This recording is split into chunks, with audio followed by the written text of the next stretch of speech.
తెలంగాణ ప్రభుత్వంతో జూడాల చర్చలు సఫలమయ్యాయి. తెలంగాణలో జూనియర్ డాక్టర్ల సమ్మె విరమించారు. మంత్రి దామోదర హామీతో సమ్మెను విరమించారు జూనియర్ డాక్టర్లు. ప్రస్తుతం దామోదర మీడియాతో మాట్లాడుతున్నారు. లైవ్ ద్వారా చూద్దాం. దవాఖానా కానీ ఏ ప్రైవేట్ హాస్పిటల్ కానీ పేదవాన్ని ఎక్స్‌ప్లాయిట్ చేయకూడదు. ఫుడ్ యాక్ట్లో కూడా FSSAI కూడా మేము చెప్తున్నాం, అయ్యా ఎవరి మీద కక్ష కాదు, కానీ దయచేసి hygienic food, quality food maintain చేయండి. మళ్ళీ మేము ఈ labs, food labs, mobile food labs సంఖ్యను పెంచబోతున్నాము.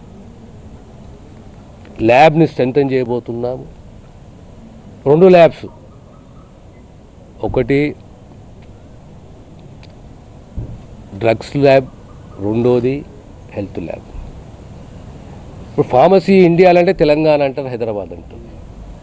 కానీ ల్యాబ్ మేము స్ట్రెంథెన్ చేసుకోలే కదా, ఇన్ని సంవత్సరాలను స్ట్రెంథెన్ చేసుకోవాలి. అదే రకంగా అన్ని రకాల ఫుడ్ అవైలబుల్ ఉంది హైదరాబాద్లో, కానీ రెగ్యులేట్ చేసి అథారిటీని స్ట్రెంథెన్ చేయదు. ఇప్పుడు ఆ యాక్ట్ని స్ట్రెంథెన్ చేస్తున్నాం. అదే రకంగా దవాఖానాలు, ప్రభుత్వ దవాఖానాలను మేము స్ట్రెంథెన్ చేసుకుంటాము. ప్రైవేట్ దవాఖానాలు కూడా కామన్ మ్యాన్ ఎక్స్‌ప్లాయిట్ చేయకూడదు. Because we got a regulatory power through clinical establishment act. సిన్సియర్గా సీరియస్గా కమిట్మెంట్ తోటి మాకు జవాబుదారీతనం కావాలి.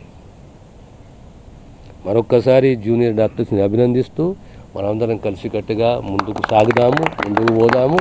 మన డిపార్ట్మెంట్ని మనము స్ట్రెంథెన్ చేసుకుందాము. మన ప్రజలకు, మన పేద ప్రజలకు మనము అంకిత భావంతో వారికి సేవను అందిస్తాము కలిసికట్టుగా అనే విషయాన్ని తెలియజేస్తూ మీడియా మిత్రులకు మరొకసారి ధన్యవాదాలు తెలియజేస్తున్నాను.